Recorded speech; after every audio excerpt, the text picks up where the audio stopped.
Hello everyone, and welcome to Borderline Products within In Vitro Diagnostics, presented to you by GMed North America. My name is Sheena Bond. I am a lead auditor for ISO 1345, ISO 9001, the Canadian Medical Device Regulations, the Medical Device Directive, and the In Vitro Diagnostics Directive. I am also the IVD specialist at GMed North America, assessing technical files and design dossiers for in vitro diagnostics. During the course of this webinar, we will discuss some of the issues that may complicate the classification of an in vitro diagnostic device. We will cover some definitions from the IVDD as well as the MDD, and also touch on why it's important to understand borderline issues. In addition, we will cover some of the specific scenarios which tend to lead to confusion during the classification process.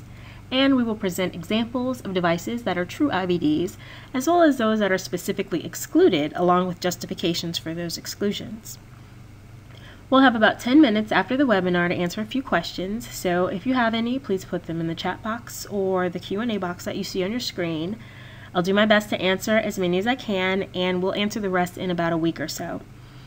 If you have questions that pertain to your device specifically, it's best to send an email or give us a call with your questions. Don't forget that notified bodies have a duty of confidentiality. So if you ask a question that pertains to you specifically, I won't be able to bring it up during this broadcast. However, at the end of the presentation, there will be a slide with GMed contact information. And just a quick housekeeping note, the sound tends to work much better if you're able to call in with your phone instead of listening over the internet. So now, let's get started. The biggest question is, why is this important? Why do we need to be aware of borderline issues? And for the manufacturer, the simplest answer to that question is time and money. When you choose the correct applicable regulation the first time, it will allow you to determine the regulatory path forward and appropriately classify the device the first time.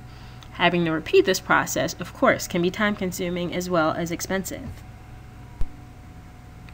Please note that the topic of discussion is borderline issues under the current European Directive on IVD, which is Directive 98/79 EC of October 27, 1998 on in vitro diagnostics medical devices. This webinar does not cover classification issues that might arise under the proposed regulatory changes to the device. Those will be presented when the changes become effective and when more information becomes available. The IVDD is supported by the Commission Decision 2011-869 EU, or the Common Technical Specifications, by harmonized standards, and by various guidance documents, some of which will be listed towards the end of the presentation. In addition to the IVDD, most of the information covered during this presentation can be found in MedDev 2.141 Revision 1, which is simply titled IVD Guidances, Borderline Issues. What exactly are borderline products? Borderline products are those that may appear to fall under more than one regulation or directive, such as the MDD and the IVDD. Borderline products are also those that fall within the definition of a regulation or directive, but is otherwise excluded from the scope of the regulation or directive. Therefore, the best place to begin is with what defines a device, and more specifically, what defines an in vitro diagnostic device. A product is an IVD device if it fulfills the clauses A and B of the Article 1.2 of Directive 98/79 EC. Clause A of Article 1.2 is the definition of a medical device, which means any instrument, apparatus, appliance, material, or other article, whether used alone or in combination, including the software necessary for its proper application, intended by the manufacturer to be used for human beings for the purpose of diagnosis, prevention, monitoring, treatment, or alleviation of disease, diagnosis, monitoring, treatment, alleviation, or compensation for an injury or handicap, investigation, replacement, or modification of the anatomy or of a physiological process, or control of conception, and which does not achieve its principal intended action in or on the human body by pharmacological, immunological, or metabolic means, but which may be assisted in its function by such means. Clause B of Article 1.2 is a definition of an in vitro diagnostic medical device. An in vitro diagnostic medical device means any medical device which is a reagent, reagent product, calibrator, control material, kit, instrument, apparatus, equipment, or system, whether used alone or in combination, intended by the manufacturer to be used in vitro for the examination of specimens, including blood and tissue donations, derived from the human body solely or principally for the purpose of providing information concerning a physiological or pathological state, or concerning a congenital abnormality, or to determine the safety and compatibility with potential recipients, or to monitor therapeutic measures. The key question for any diagnostic device is, does the product have a medical purpose? If the answer is no, then the device is not covered by the directive. We'll have some examples of diagnostic devices without medical purposes later in the presentation. I wasn't exactly sure what to title this next section, so I settled on points for consideration. But what this really is are specific product categories that tend to raise the most questions on whether or not the device is not only a medical device, but does it fall under the IVDD. These specific categories are specimen receptacles, products for general laboratory use, products for research use only, devices for IVD purposes with an invasive body contact, kits containing IVDs and medicinal products, control materials, devices where no specimen is involved, devices involved in biological or chemical warfare, devices to be used in law enforcement, and boundaries within the Biocide regulation. Let's begin with specimen receptacles. Specimen receptacles are considered to be in vitro diagnostic medical devices. Specimen receptacles are those devices, whether vacuum typed or not, specifically intended by their manufacturer for the primary containment and preservation of specimens derived from the human body for the purpose of in vitro diagnostic examination. The different types of specimen receptacles include primary receptacles, which are containers intended by its manufacturer to mainly come into direct contact with the specimen and which could therefore affect the specimen. In this scenario, it is important to point out that primary does not mean the first container that the specimen comes into contact with. It just signifies main contact. Therefore, you could potentially have multiple primary receptacles. You also have preservation receptacles, which are intended to protect the specimen, and contact receptacles, which are specimen receptacles that come into contact with the patient, and these are considered to fall within the scope of the MDD and not the IVDD. Invasive sampling devices are those which are directly applied to the human body for the purposes of obtaining a specimen within the meaning of Directive 9342 EEC are not to be considered accessories to IVDs. Here we have some specific examples of specimen receptacles: sample tubes, serum separating tubes, are also known as SSTs, plasma preparation tubes, or PPTs, urine cups, and saliva cups. The following items would not be considered specimen receptacles under the IVDD: blood lancets, oral, vaginal, and penile swabs. These devices are invasive and or come into direct contact with the human body. Therefore, these devices would fall under the Medical Device Directive. The next discussion point is products for general laboratory use.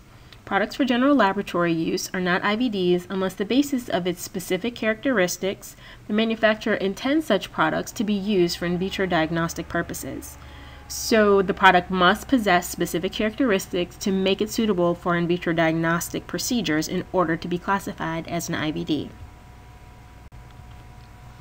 The following examples would not be considered under the IVDD: sterilizers, laboratory centrifuges, pipettes, fetal calf serum, culture media, and stains. And as previously stated, this is unless the manufacturer's intended purpose falls within the definition of the in vitro diagnostics medical device. So, for instance, a general laboratory reagent is not an IVD. However, if a reagent is manufactured with the main purpose of being used for an IVD product, it can be considered under the directive. Products for research use only. If a product is for research use only, by definition, it is excluded from the scope of the directive based on the fact that an RUO has no medical purpose. Therefore, it cannot be considered a medical device. And if it cannot be considered a medical device, it cannot be considered an IVD device. There is a MedDev guidance document for research use only products, which is MedDev 2.142, Revision 1, IVD Guidance, Research Use Only Products. IVD devices with an invasive body contact. The easiest way to make the determination on devices with invasive body contact is simply through the intended use. If the principal intended purpose for the product is to be used in vitro for the examination of specimens derived from the human body for the purposes of providing information, the IVD directive would apply. As mentioned on slide 14, specimen receptacles that come into contact with the patient are considered to fall within the scope of the MDD and not the IVDD. However, if a device incorporates both specimen collection and analytical function, it is covered by the IVDD. Again, this only applies if the device incorporates both collection and analytical function. If a direct contact or sampling device is merely sold or packaged with the kit, it is still not considered as an accessory to the IVD device. Here are some examples of devices with invasive body contact. Mouth and other swabs having integrated reagents or reagent areas are IVDs because the principal intended purpose is to provide information relevant to the medical purposes specified in Article 1.2b. A sterile swab for collection only would not be considered an IVD. A device involving the vacuum suctioning of saliva into the integrated handle of a device which contains reagent material can be considered an IVD. Kits containing IVDs and medicinal products. Medicinal products made available together with IVD devices are authorized for marketing by the normal process for medicinal products. The medicinal products are labeled according to the rules for medicinal products, but the IVD component of the kits themselves fall within the scope of the IVD directive and must therefore comply with its requirements and carry the CE mark. An example of kits containing IVDs and medicinal products. An H. pylori breath test kit containing labeled urea to be ingested prior to sampling for analysis, a straw, and a sample container. In this case, the urea must have been granted a marketing authorization covering the actual use for which it's being included in the IVD kit, and it must be labeled in accordance with the regulations relating to the medicinal products. The IVD component must comply with the requirements of the IVDD, including labeling, and it must have a CE mark. CE marking of the IVD content of the kit entitles it to free movement within the European Economic Area subject to language requirements, but the medicinal portion must be considered separately. Per 9879 EC, calibrators and control materials needed by the user to establish or verify performances of devices are in vitro diagnostics devices. Devices where no specimen is involved. A medical device that functions without the need for a patient specimen cannot be an IVD within the scope of the directive. These products will almost always be a medical device within the scope of the medical device directive. For example, a non-invasive medical device for the detection of blood glucose by energy emission is not an IVD because no specimen derived from the human body is involved, but it would be a medical device for the purposes of the medical device directive. Devices involved in biological or chemical warfare.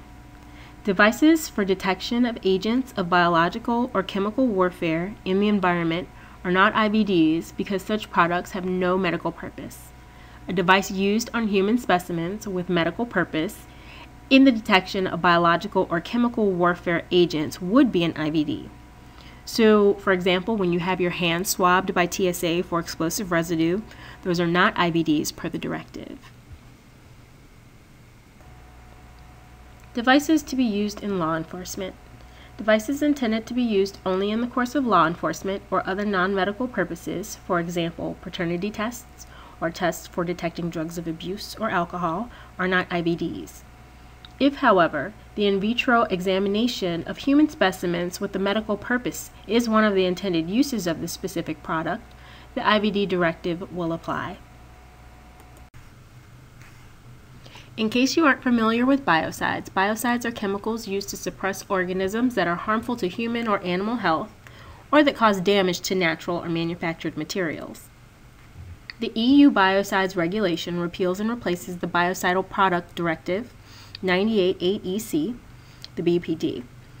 Please note that this change has not been incorporated into the MedDev guidance document on borderline products, which still mentions the old directive.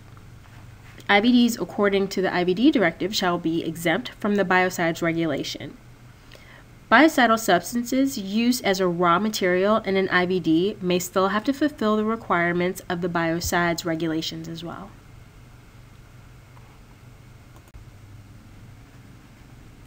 As the presentation comes to a close, I've listed a few helpful documents. Most of the information found in this webinar can be found in the MedDev guidance documents and the IVDD. We understand how challenging this subject can be, therefore our goal here was to summarize and simplify the data from a variety of sources. We've reached the end of our presentation. I would like to thank you for your attention, and I hope you found this webinar on borderline products for in vitro diagnostics helpful. I'll be here for another 10 minutes or so to answer some questions that were submitted during the webinar or that you submit right now. And if I don't get to your question today, please feel free to contact us. And with that, let's go on to the questions. Thank you.